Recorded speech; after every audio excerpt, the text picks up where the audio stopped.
Good morning, সবাইকে সুপ্রভাত। প্রতিদিনের মতন আজও বেরিয়ে পড়েছি আমার সন্ধানে, আপনাদের রিকোয়েস্টে। আপনারা দেখছেন মুঠোফোনে, আর আমি প্রণাম ঠুকে এসেছি মায়ের মন্দিরে। সেখানে মানত করে এসেছি যেন ভালোভাবে ফিরি এবং সুন্দরভাবে সমস্ত ওই যে দূরে দেখতে পাচ্ছি যে দ্বীপ, এপারে একটা ওপারে একটা বড় নদী চলে যাচ্ছে, সাগরের মোহনা বলতে পারে। ওই দ্বীপে যাব আপনাদের সেই যে একটা জানার জিনিস, আশার জিনিস, আকাঙ্ক্ষার জিনিস, একটা রোমাঞ্চকর জিনিস, বাঘ মামা কোথায়।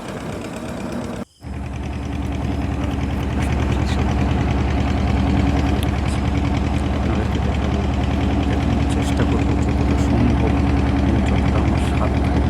তবে মনে ভয় নিয়ে আমাকে দেখাতে পারে, এই জন্য বলছি জাল ছেড়ে নিয়ে বেরোতে বলে, কিন্তু আমি গেছি বাতাসার সঙ্গে ভালোবাসি। তার সঙ্গে আপনাদেরকেও দেখাতে পারি তাদের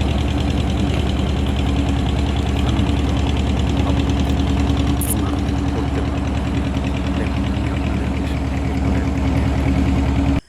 আপনারাও আমার সঙ্গে থাকুন, আমার সাপোর্ট করুন, আপনারা আমাকে সাহস দিন। আপনাদের সাহস, আপনাদের কী বলবো, এই মুহূর্তে আমি একটু ভয়ের মধ্যে আছি, যদিও এরিয়া এরিয়া বলা হয়। আপনারা আমাকে একটু সাহস যোগাবেন এবং সামনে আগাতেও সাহায্য করবেন। আমি দেখাবো একবার, এটা হলো কোরিয়া বা এরিয়া। এই জঙ্গলে নিচু নিচু ঝুপঝুপঝি গাছগুলো, এই জঙ্গলে এই যে নাসি নিস্তব্ধ, এখানে পাখির কলকানটা বেশি, চুপচাপ খুব সাইলেন্ট মুডে থাকতে হয়। জানি যে নৌকাতে উনি অ্যাটাক করে না, বেসিক্যালি উনি কোনোদিন নৌকাতে অ্যাটাক করেনি, মানে বোর্ডে ওঠেনি। মা চণ্ডীর আশীর্বাদ আছে, আর বনবিবিকে স্মরণ করলে উনি নাকি কাছে আসে না। তাই আমি কন্টিনিউ বনবিবি মাকে, আমাদের প্রধান দেবী, মূলত সুন্দরবনের প্রধান দেবী বনবিবি মার সঙ্গে সাহায্য নিয়ে ওনার হাতে যে আশা বাড়ি আছে, ওই ওনাদেরকে এই মুহূর্তে স্মরণ করছি। আর আপনাদেরকে বলছি যে একটু সাপোর্ট করবেন, আমাকে একটু উৎসাহ দেবেন। এই দেখুন, এই যে জঙ্গলগুলো দেখাচ্ছি, এগুলো কোর এরিয়া। খুব নিস্তব্ধের সহিত এবং ভয়ের সহিত ছবিগুলো সংগ্রহ করছি, ছবি তুলছি আমি ফোনটা বের করে। ভিতরে গর্জনের মানে গর্জন শোনা যাচ্ছে। এই যে জায়গাটা দেখতে পাচ্ছেন, আমি অনেক দূর থেকে টার্গেট করেছি। এই যে জায়গাটা দেখুন, এখান থেকে একজন বিদায় নিয়েছে, মানে নিয়ে চলে গেছে। ওই যে গাছের গায়ে ফুল মালা দেওয়া আছে, সিঁদুর দেওয়া আছে, এখান থেকেই নিয়ে চলে গেছে, ঠিক আছে। তাই পরবর্তী কেউ যেন না ক্ষতি হয়, তাই এটাকে আশাবাড়ি বলা হয়।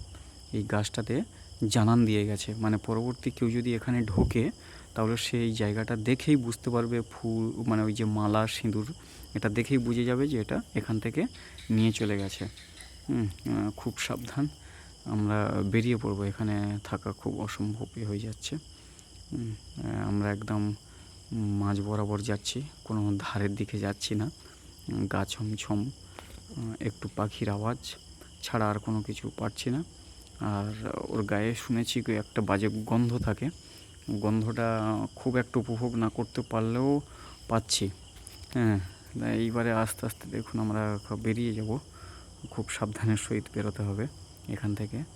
এই নদীটা অনেকটা, তবে আমরা এই দ্বীপের এ প্রান্ত থেকে ও প্রান্ত আমরা পার হতে পারবো। তার ফাঁকে দেখাই সুন্দরবনের মধু, ওই যে গাছের বড় বানি গাছের মাথায়, ওই যে দেখতে পাচ্ছেন, একটু ভালো করে লক্ষ্য করুন, বড় ডাঁশমৌ।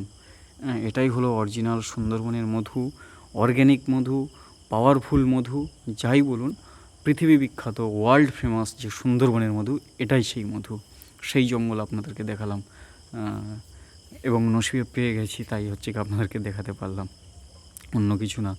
এই জঙ্গলে যেমন ভয় আছে, আর যেখানে ভয় সেখানেই জয়, সেখানেই সমস্ত কিছু। আমরা আস্তে আস্তে বড় মানে আমাদের মুখ পেয়ে গেছি, বড় নদীর মুখ, আমরা বেরিয়ে যাচ্ছি।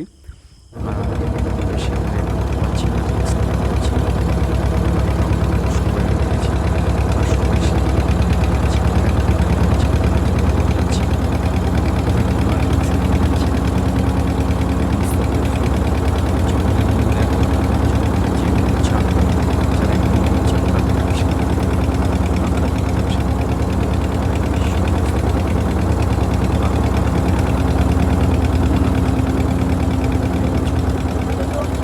এইসব জায়গায় যদিও বন্ধ হয়ে গেছে, ফরেস্টার থেকে এগুলো সব বন্ধ করে দিয়েছে। এগুলো কোর এরিয়া বা ডেঞ্জার এরিয়া সমস্ত কিছু বন্ধ করে দিয়েছে, আসতে দেয় না। কাংড়ার পাশ বা মধুপাশ বেআইনি। আমি এসে গেছি অন্য স্থানে।